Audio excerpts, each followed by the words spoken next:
This is another one of my favourite quotes, because I have certain people, and it's Stephen Covey, and it talks about the urgent and the important, and please remembering the important, not the urgent. The urgent is the person knocking at your door. Or yesterday morning at I started at 7:20 yesterday morning and talked about work-life balance. It wasn't good yesterday. By the time we got to 8:30, I'd had 7 meetings. Now, they were all urgent, but I have to say none of them were important. None of them would move our organisation on. None of them would move it on substantially. So part of my role is to carve out time for what is important rather than simply what is urgent. Now, how do we do that? How do we do it in Hazelwood? How am I facilitating that? Because my role is not as one super leader coming in to do X, Y, and Z. That would not be a style. That would be an arrogant style of leadership. But in order to facilitate all of that, you need permissions. And people need to feel that they have permission.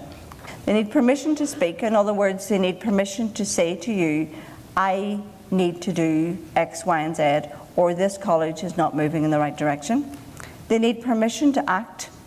They need permission to say, we will act in a certain way to do this.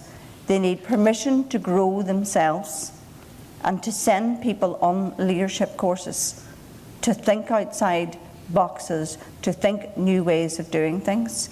They need permission to be human, because I have to say that there are a number of organisations that think that you should take words out of your mouth, measure them, put them back in before you speak them.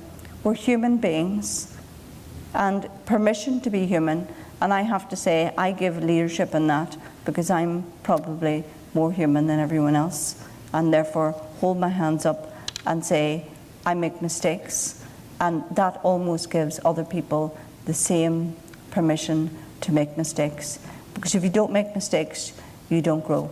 And permission to take risks, because we're never going to change anything unless we decide to take risks.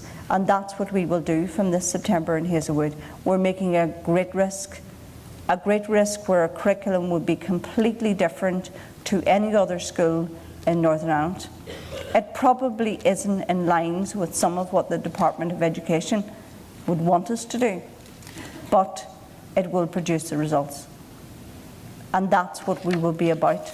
And some of what we are talking about is talking about taking those risks. So distributive leadership is not delegation, it's less hierarchical, it's not about an individual leader who's coming in to change the world. That leader coming in that is the head of the organisation is simply facilitating change, and it's about development of leadership and spotting that potential